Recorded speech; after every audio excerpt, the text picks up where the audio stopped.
Hi, I'm Margaret Moorhead, founder of Virtual Sewing Guild, and welcome to my sewing room. For today's tip, we're going to be talking about the lengthwise, the crosswise, and the bias on fabric. So why is it important to know which is which? Well, let's take a look at our piece of fabric here.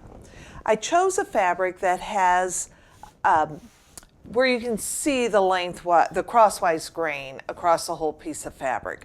So this is crosswise, meaning it goes from one selvage to the other. Now the other selvage is cut off on this one, but you get the idea. Here's my selvage. The crosswise grain goes from selvage to selvage, and the lengthwise grain goes parallel to the selvage. So let's give this fabric a little tug.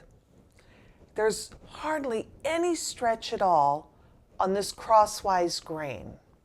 Now let's give a little tug on the lengthwise grain. And I'm going to move in from the selvage because the selvage is a little tight anyway. But oh, there's a little tiny bit of stretch in here, but not much. But now let's look at the bias. The bias is a 45-degree angle that would run 45 degrees from the selvages. So it's going to be about like this. So I'm just going to kind of fold this over and I'm going to tug on it. Look at the amount of stretch I get on that. That's really stretchy. So why is any of that important? Well, I'm going to talk about binding right now. When you're binding a quilt such as this one, and it is all straight, so we're straight across the top. We've got a 90-degree corner here, which we're going to make a beautiful binding mitered corner, and we don't need any stretch for that.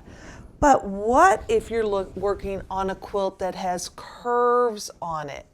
We need to have some stretch in our binding to be able to go around those curves and have them look beautiful. So here is my original fabric, and here are two different strips of binding that I have cut. This strip is cut on the crosswise grain. So look at that, there's no stretch. This would not work to go around a curve and get a nice finished binded edge.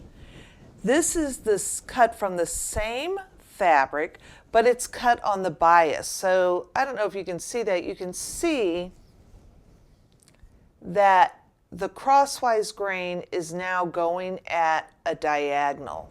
If you look at this one, the crosswise grain is going straight across. Here, the crosswise grain is going at a diagonal. So when I stretch this, look at that. I have lots of room for maneuvering this. So as I'm going around a curve, I can let me take it off of the green fabric. I can gently stretch this around a curve, and look what happens when you stretch it. This naturally wants to curl up, which means it will naturally want to fold to the back side. This quilt has lots of curves, so I need to use the bias cut binding on this to get good results.